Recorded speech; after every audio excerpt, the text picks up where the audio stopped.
Anong meron ba? Bago ko umpisa ng video na ito, ay nais ko muna kayong batiin ng magandang araw. Anong meron ba? Sa video na ito ay aking ikukwento kung paano o saan nanggaling ang pangalan ng barangay Kinamlutan. Tara't ating panoorin. Isa sa 86 na mga barangay dito sa siyudad ng Butuan, sa probinsya ng Agusan del Norte, sa Pilipinas ang barangay Kinamlutan. Isa itong may malawak na lupain na nasa tinatayang may sukat na 796.7 hektaryas ayon sa city population na mayroon ding mahigit sa 4,000 katao ang naninirahan rito. Saan nga ba nanggaling ang pangalan ng Kinamlutan?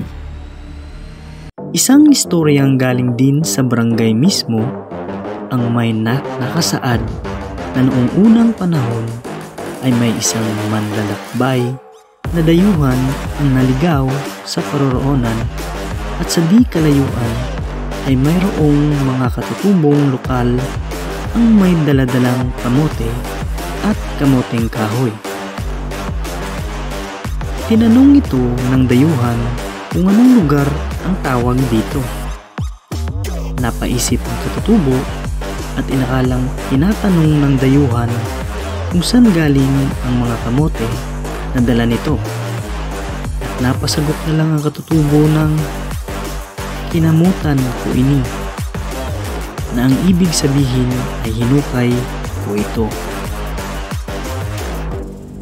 Ang pagdinig ng dayuhan sa sagot ng katutubo ay kinamlutan ko ni.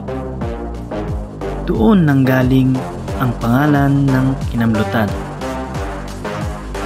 Dahil sa di inaasahang pangyayari noon, ang pagtatagpo ng magkaibang lahi ay nabuo ang pangalan ng barangay Kinamlutan.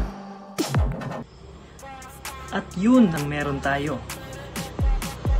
Tandaan, kung walang kinuwento ang mga yumaong matatanda, malamang wala rin tayong malalaman at matatandaan patungkol sa anumang matatandang kasaysayang lokal.